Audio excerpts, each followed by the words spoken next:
എളുപ്പമല്ല. Hi guys, get ready with me for A second show. Second show ആയിട്ട് കാണാൻ പോകുന്ന തുടരും മൂവിയാണ്. ജീവിതത്തിൽ ആദ്യമായിട്ടാണ് ഒരു സെക്കൻഡ് ഷോ കാണാൻ പോകുന്നത്. അപ്പോൾ അതിന്റെ എക്സൈറ്റ്മെന്റ് ഉണ്ട്. അപ്പോൾ ഞാൻ ഈ ബ്ലാക്ക് ടീഷർട്ടും ഈ ഒരു ബ്ലൂ ജീൻസും ആണ് പെയർ ചെയ്യുന്നത്. പിന്നെ രണ്ട് ഈ വലിയ ഇയറിംഗ് ഇട്ടിട്ടുണ്ട്. പിന്നെ കുട്ടി പോൺസ് ഇട്ടിട്ടുണ്ട്. നൈറ്റ് ആയതുകൊണ്ട് മോയ്സ്ചറൈസർ മാത്രമേ ഇടുന്നുള്ളൂ. പിന്നെ ഞാൻ ഇത് ഈ ഒരു ബ്ലാക്ക് വാച്ച് കിട്ടുന്നുണ്ട്. പിന്നെ അതിനുശേഷം മുടിയൊക്കെ ഒന്ന് ചെടയെടുത്ത് കളഞ്ഞു. പോണൈറ്റയിലാണെങ്കിൽ നമ്മൾ കെട്ടാൻ പോകുന്നത്. പോണൈറ്റയിൽ കെട്ടിയതിന് ശേഷം ആ കുഞ്ഞു മിറർ എടുത്തിട്ട് നമ്മൾ ഐലൈനർ ചെറുതായിട്ട് മുകളിൽ മാത്രമേ വരയ്ക്കുന്നുള്ളൂ. മുകളിലൊന്ന് വരച്ചതിന് ശേഷം നമ്മൾ കുറച്ച് മസ്കാരയും കൂടി അപ്ലൈ ചെയ്യാൻ വെച്ചാൽ അങ്ങനെ അത്ര അപ്ലൈ ചെയ്തതിന് ശേഷം ഞാൻ കെട്ടിയിരുന്ന പോണിട്ടയിൽ അഴിച്ചിട്ട് എല്ലാം കൂടെ വാരി പിടിച്ച് കെട്ടി. ചൂട് കാരണം രാത്രിയായിട്ടും ചൂടാണ്.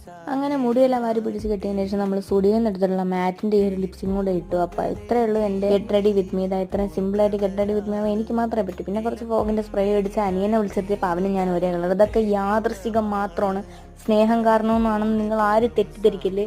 അവനെ ചിരിപ്പിക്കാൻ തന്നെ പാടാണ്, അവൻ ചിരിക്കത്തില്ല. അപ്പോൾ സിനിമ എങ്ങനെ ഉണ്ടായിരുന്നു അടുത്ത വീഡിയോ പറയാം. ബൈ.